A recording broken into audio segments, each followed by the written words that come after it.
Hello friends, heterocyclic compounds में हमारा 5 membered pyrrole चल रहा है। हम methods of preparation of pyrrole खत्म कर चुके हैं। अब हमें physical properties, structure and aromaticity और केमिकल प्रॉपर्टीज पढ़नी है। किसमें? पायरोल में। केमिकल प्रॉपर्टीज में हम क्या क्या पढ़ेंगे? हम पढ़ेंगे इसमें basic characters, acidic behaviour,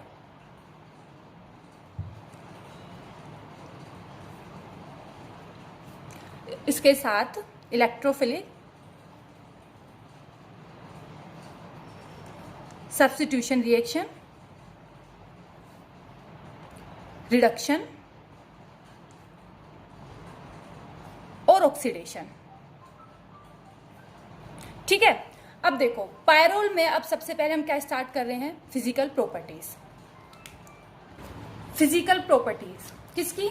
pyrrole की। क्या होता है पायरोल? ये है पायरोल। ठीक है, इसकी हमें क्या पढ़नी है?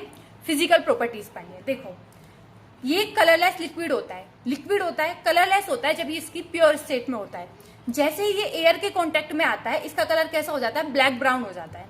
ठीक है, इसका बॉइलिंग पॉइंट होता है 404 केल्विन या फिर 131 डिग्री सेंटीग्रेड। ये ईथर और अल्कोहल में तो होता है सोल्यूबल। ईथर और अल्कोहल में ये विलय होता है, और जबकि वाटर होता है उसमें ये अल्प विलय होता है। इसका डायपोल मूवमेंट डी ध्रुव आगुण होता है 1.80 डेबाई।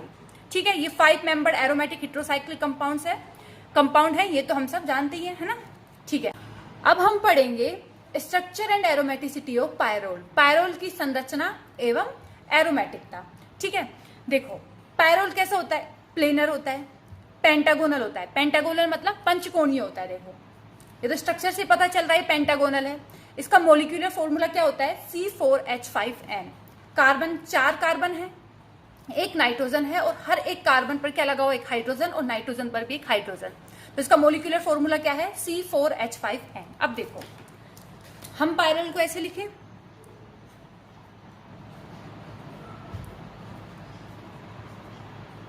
यहां डबल बॉन्ड है और हर एक कार्बन पर क्या लगा हुआ है? एक हाइड्रोजन, और एक नाइट्रोजन पर भी हाइड्रोजन लगा हुआ है। ठीक है, जो पायरोल है उसका हर एक एटम, रिंग का हर एक एटम कैसा होता है? sp2 हाइब्रिडाइज होता है। कैसा होता है? sp2 हाइब्रिडाइज होता है। ठीक है, अब देखो कार्बन 3 तो सिग्मा बॉन्ड बना रहा है, एक तो इस वाले कार्बन के साथ, एक इस वाले कार्बन के साथ, और एक हाइड्रोजन के साथ। तो ये चारों कार्बन 3 सिग्मा बॉन्ड बना रहे हैं, और एक क्या बना रहे हैं? पाई बॉन्ड बना रहे हैं। ठीक है, नाइट्रोजन 3 सिग्मा बॉन्ड बना रहे हैं, और नाइट्रोजन के पास एक क्या है? लोन पेयर है। ठीक है, रिंग का हर एक एटम कैसा है? sp2 हाइब्रिडाइज है। देखो, इस कार्बन का sp2 ऑर्बिटल और इस कार्बन के sp2 ऑर्बिटल के बीच एक्सियल ओवरलैपिंग से क्या बनेगा? सिग्मा बॉन्ड बनेगा। ऐसे ही यहां भी सिग्मा बॉन्ड बनेगा, यहां भी सिग्मा बॉन्ड, यहां भी सिग्मा बॉन्ड, और यहां भी सिग्मा बॉन्ड। कौन सी ओवरलैपिंग से? sp2 ओवरलैपिंग से। ठीक है, और जो कार्बन और हाइड्रोजन के बीच जो ओवरलैपिंग हो रही है वो कैसी हो रही है? sp2s। ठीक है, कैसे क्या होता है अब हम डिटेल में पढ़ते हैं। देखो, कार्बन का इलेक्ट्रॉनिक विन्यास 1s2 2s2 2p2 है ना। ओके, अब देखो ये 2s और ये 2p। ठीक है, अब देखो, अब एक्साइटेड स्टेट में एक इलेक्ट्रॉन यहां से यहां चला जाएगा,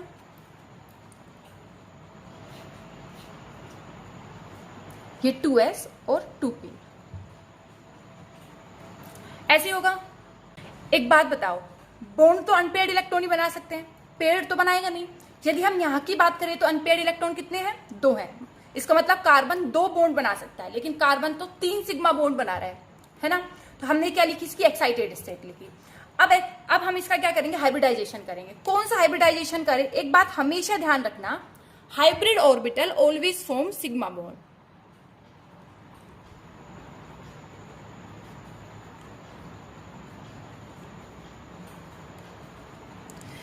hybrid orbital always form sigma bond. संकृत कक्षक हमेशा सिग्मा बॉन्ड बनाते हैं। अब देखो कार्बन कितने सिग्मा बॉन्ड बना रहा है? 1 2 3 सिग्मा बॉन्ड बना रहा है। तो हाइब्रिडाइजेशन में हम एक तो s का और 2 p के, sp2 हाइब्रिडाइजेशन होगा। क्या बनेगा? ये बन गया अपने sp2 हाइब्रिड ऑर्बिटल।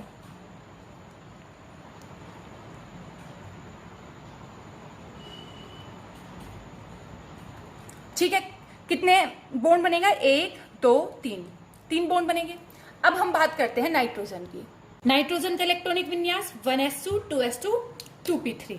देखो 2s और ये 2p।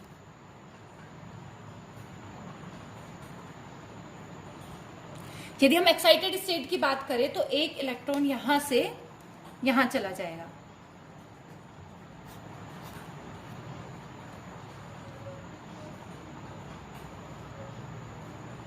अब देखो नाइट्रोजन कितने बॉन्ड बना रहा है, नाइट्रोजन 3 बॉन्ड बना रहा है, वो भी सिग्मा, और इसके पास एक क्या है, लोन पेयर। 2 सिग्मा बॉन्ड तो कार्बन के साथ और 1 सिग्मा बॉन्ड बना रहा है हाइड्रोजन के साथ। मैंने बताया था कि पायरोल का हर एक एटम कैसा होता है, sp2 हाइब्रिडाइज। तो इसका क्या करते हैं अपन, sp2 हाइब्रिडाइजेशन। ये बन गए अपने sp2 हाइब्रिड ऑर्बिटल।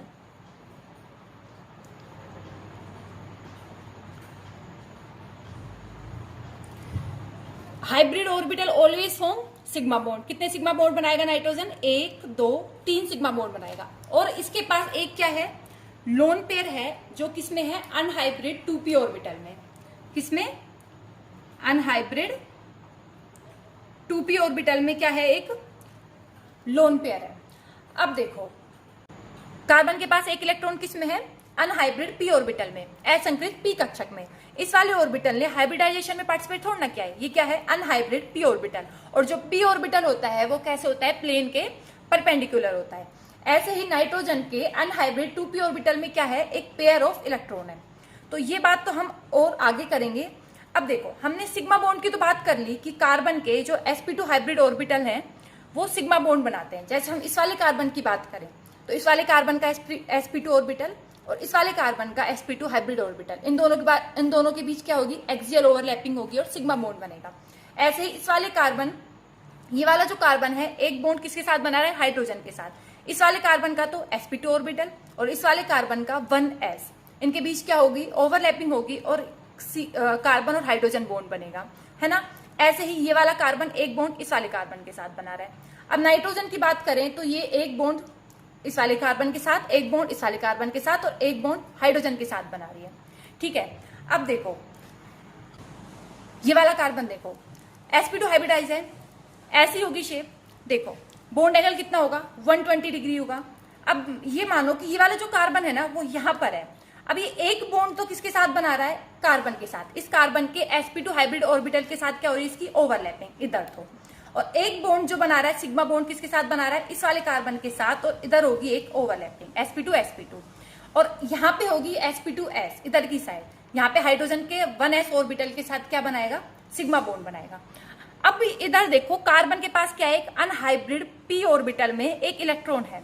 और जो p ऑर्बिटल होता है वो कैसे होता है, प्लेन के परपेंडिकुलर होता है। मतलब ये जो ये वाला पेन दिख रहा है ये ऐसे होगा, ये p ऑर्बिटल है कुछ ऐसे होगा, प्लेन के परपेंडिकुलर। एक इधर ऊपर, एक लोब तो ऐसे ऊपर होगी और एक लोब कैसी होगी, नीचे की साइड होगी, ऐसे इधर की साइड। ठीक है, एक इधर और एक इधर। इसमें क्या है, कार्बन के अनहाइब्रिड p ऑर्बिटल में क्या है, एक इलेक्ट्रॉन है, इधर एक इलेक्ट्रॉन है इस वाले में। ये वाला जो पेन है ना इसमें क्या है, एक अनपेयर्ड इलेक्ट्रॉन है।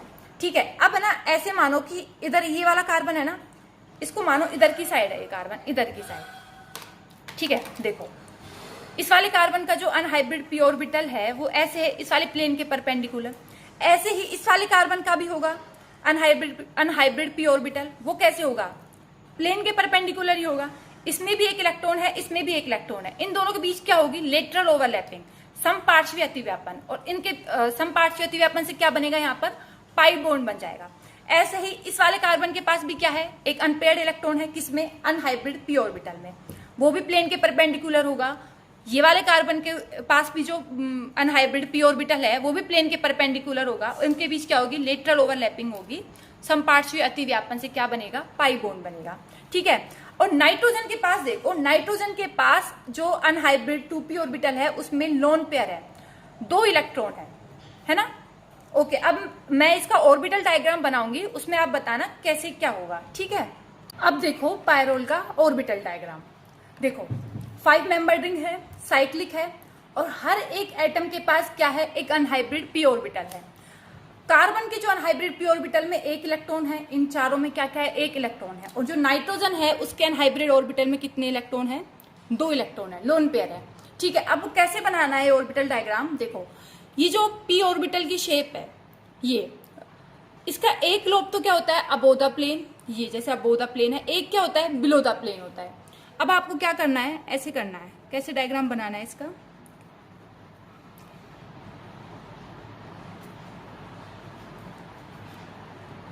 ऐसे।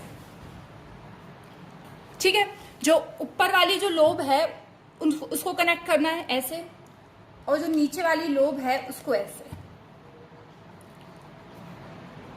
ये क्या होते हैं, पाई इलेक्ट्रॉन ना, ये पूरे रिंग में डीलोकलाइज होते रहते हैं, ये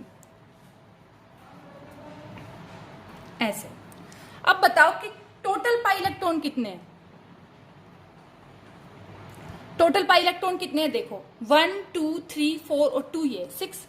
टोटल पाई इलेक्ट्रॉन कितने हैं, 6 पाई इलेक्ट्रॉन है। और हकल रूल क्या होता है, 4n + 2 पाई इलेक्ट्रॉन। यदि हम n = 1 रखें तो 6 पाई इलेक्ट्रॉन, तो ये हकल के रूल को फॉलो कर रहा है। देखो साइक्लिक है, प्लेनर है, हकल रूल फॉलो कर रहा है।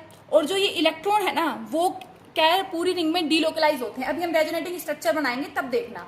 अब मैंने आपको बताया कि ये जो पी ऑर्बिटल है, ये पी ऑर्बिटल है, इनके बीच लेटरल ओवरलैपिंग से पाई बॉन्ड बन रहा है ना। ऐसे भी तो हो सकता है ना, यहाँ पे इनके बीच ओवरलैपिंग हो। तो ये जो इलेक्ट्रॉन है, पाई इलेक्ट्रॉन है, वो पूरी रिंग में डीलोकलाइज होते हैं। ठीक है, तो ये क्या हो गया, चार जो कंडीशन होती है एरोमेटिसिटी के लिए, वो क्या होती है, एक तो प्लेनर है, एक साइक्लिक है, हकल रूल फॉलो कर रहा है, और जो इलेक्ट्रॉन है, पाई इलेक्ट्रॉन है, वो रिंग में क्या हो रहे हैं, डीलोकलाइज हो रहे हैं। इसका मतलब हम क्या कह सकते हैं कि ये जो अपना पायरोल है वो क्या है, एरोमेटिक है। ठीक है, ऑर्बिटल डायग्राम में आपको और क्या क्या ऐड करना है वो देखो। ये जो बॉन्ड है, carbon carbon bond, sigma bond, ये कौन सी ओवरलैपिंग से बन रहा है, ये बन रहा है sp2 ओवरलैपिंग से। ऐसे ये वाला बॉन्ड भी sp2 ओवरलैपिंग से। सारे बॉन्ड किससे बन रहे हैं, sp2 ओवरलैपिंग से। ठीक है, ये तो हो गई कार्बन कार्बन और कार्बन नाइट्रोजन बॉन्ड की। अब बात करें कार्बन और हाइड्रोजन की, तो ये वाली ओवरलैपिंग कौन सी है, sp2s ओवरलैपिंग। आपको ये डायग्राम में शो करना है। ठीक है, ये कौन सा बॉन्ड है, सिग्मा बॉन्ड है। और ये जो लोब है वो किसकी है, अनहाइब्रिड पी ऑर्बिटल की। ठीक है, और ये जो अनहाइब्रिड पी ऑर्बिटल है वो कैसे होता है, परपेंडिकुलर टू द प्लेन। आप ये भी डायग्राम में शो कर देना। ठीक है, अब ये अपना ऑर्बिटल डायग्राम है वो पूरा हो गया है। ओके, अब हम बनाते हैं इसकी रेजोनेटिंग स्ट्रक्चर। देखो ये है पायरोल, रेजोनेटिंग स्ट्रक्चर बनानी है हमें पायरोल की। ये है पायरोल, क्या होगा, नाइट्रोजन अपने लोन पेयर इधर शिफ्ट करेगा, ये इधर। जब नाइट्रोजन अपने इलेक्ट्रॉन देगा तो नाइट्रोजन के ऊपर कौन सा चार्ज आएगा, प्लस चार्ज आएगा, है ना। ठीक है, यहां पर नाइट्रोजन के पास कौन सा चार्ज आ गया, प्लस चार्ज आ गया। ये नाइट्रोजन अपने इलेक्ट्रॉन इधर दे रहा है और ये बॉन्ड इधर शिफ्ट कर रहा है, तो यहाँ पर कौन सा चार्ज आएगा, यहाँ पर आएगा माइनस चार्ज, और यहाँ होगा डबल बॉन्ड। ठीक है, अब देखो आगे क्या होगा, ये जो माइनस चार्ज है ये इधर आएगा, ये इधर और ये इधर। ठीक है, ओके। नाइट्रोजन के पास तो प्लस है ही, यहाँ बॉन्ड, और ये बॉन्ड यहाँ पर क्या बन जाएगा, डबल बॉन्ड बन जाएगा, ये इधर और ये इधर। तो यहाँ पर प्लस चार्ज आएगा, प्लस माइनस, यहाँ डबल बॉन्ड बन जाएगा, और यहाँ पर क्या चार्ज आ जाएगा, माइनस आ जाएगा। अब देखो जो गलती हम करते हैं वो क्या करते हैं कि यहाँ प्लस माइनस देख के हम यहाँ डबल बॉन्ड बना देते हैं। अब एक बात बताओ कि यहाँ यदि हम डबल बॉन्ड बना दे तो यहाँ पर कितने बॉन्ड बन जाएंगे, 1 2 3 4 5। नाइट्रोजन 5 बॉन्ड बना सकता है, नहीं बना सकता। तो यहाँ पर हमें डबल बॉन्ड नहीं बनाना है, ये गलती नहीं करनी है। क्या होगा इसमें, ये बॉन्ड इधर शिफ्ट होगा और ये इधर। ठीक है, क्या बना,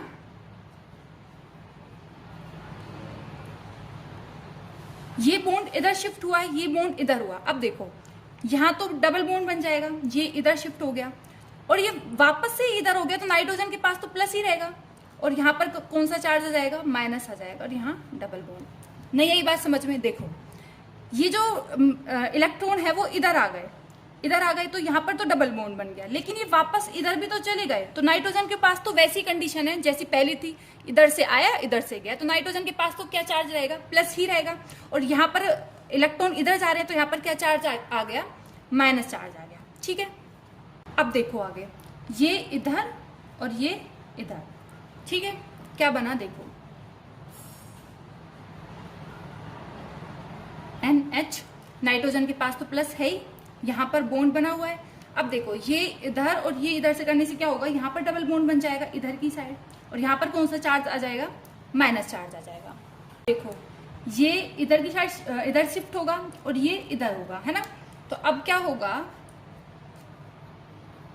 देखो एक बार, ये इधर और ये इधर, तो यहाँ पर डबल बॉन्ड बन जाएगा, यहाँ ये आ गया डबल बॉन्ड, ऐसे यहाँ तो था ही ऑलरेडी, और ये वापस से ये इलेक्ट्रॉन इधर आ गया, तो नाइट्रोजन के ऊपर वापस से क्या आ गया, नाइट्रोजन के ऊपर वापस लोन पेयर आ गया, तो क्या बन गया, ये अपना पायरोल आ गया वापस। ये हो गई पायरोल की रेजोनेटिंग स्ट्रक्चर। एक बात देखना, जब आप रेजोनेटिंग स्ट्रक्चर बनाओ ना, तो एक चीज ध्यान रखना कि हर एक कार्बन पर क्या आएगा, नेगेटिव चार्ज आएगा रेजोनेटिंग स्ट्रक्चर में। जब तक हर कार्बन पे नेगेटिव चार्ज नहीं आ जाए तब तक रेजोनेटिंग स्ट्रक्चर बनानी है। देखो इस वाले कार्बन पर आ गया, यहाँ आ गया, यहाँ आ गया, यहाँ आ गया। अब रेजोनेंस हाइब्रिड क्या होगा, देखो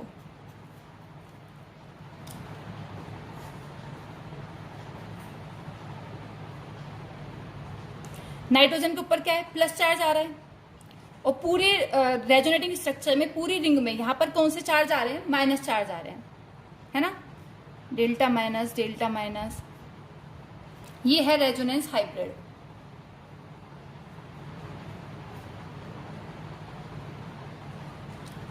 एक बात और, एक बात ये कि रेजोनेंस एनर्जी कितनी होती है, यदि आप ये सब आपके एग्जाम में आता है तो आप ये भी ऐड करना कि रेजोनेंस एनर्जी क्या कितनी होती है, 87.8 किलो जूल पर मोल। कितनी होती है, 87.8 किलो जूल पर मोल। तो ये तो हो गई अपनी पायरोल की रेजोनेटिंग स्ट्रक्चर। कब तक बनानी, जब तक कि हर एक कार्बन पर क्या ना आ जाए, माइनस ना आ जाए, ठीक है। अब एक लास्ट चीज जो ऐड करनी है वो देखो, ये क्या है, पायरोल है, ठीक है। अब जब हम इसका स्पेक्ट्रा वगैरह निकालते हैं तो हमें क्या पता चलता है कि ये जो बॉन्ड लेंथ है ना, वो तो ना तो सिंगल के बराबर है ना डबल के बराबर है। देखो एक चीज सुनो, जो सिंगल बॉन्ड होता है उसकी बॉन्ड लेंथ सबसे ज्यादा होती है, डबल बॉन्ड की बॉन्ड लेंथ उससे कम होती है, और ट्रिपल बॉन्ड की जो बॉन्ड लेंथ होती है वो सबसे कम होती है। सबसे ज्यादा किसकी होती है, सिंगल बॉन्ड की बॉन्ड लेंथ होती है। तो ये मैं पोजिशन दे देती हूँ 1 2 3 4 5। तो क्या पता चलता है कि C2 C3 और C4 C5 इनकी जो बॉन्ड लेंथ है ना तो सिंगल के बराबर है ना ही डबल के बराबर है, इन दोनों के बीच की है। ऐसा क्यों होता है, ऐसा इसलिए होता है क्योंकि 6 पाई इलेक्ट्रॉन है, ये क्या होता है, डिलोकलाइज होते रहते हैं। तो ना कभी तो यहाँ पे डबल बॉन्ड आता है, कभी सिंगल बॉन्ड, ऐसे फटाफट इनमें रेजोनेटिंग स्ट्रक्चर होती रहती है। तो ना तो सिंगल बॉन्ड रहता है यहाँ पे, ना डबल बॉन्ड रहता है। तो इन दोनों के क्या होते हैं, बीच की हमें जो बॉन्ड लेंथ मिलती है, ठीक है। और इस 6 पाई इलेक्ट्रॉन की वजह से ही क्या होता है, हमें रेजोनेटिंग स्ट्रक्चर मिलती है। तो ये हो गया अपना खत्म स्ट्रक्चर एंड एरोमेटिसिटी। आज हमने पायरोल की फिजिकल प्रॉपर्टीज और स्ट्रक्चर एंड एरोमेटिसिटी पढ़ा। अब नेक्स्ट वीडियो में हम पायरोल की पढ़ेंगे chemical properties. Thank you so much.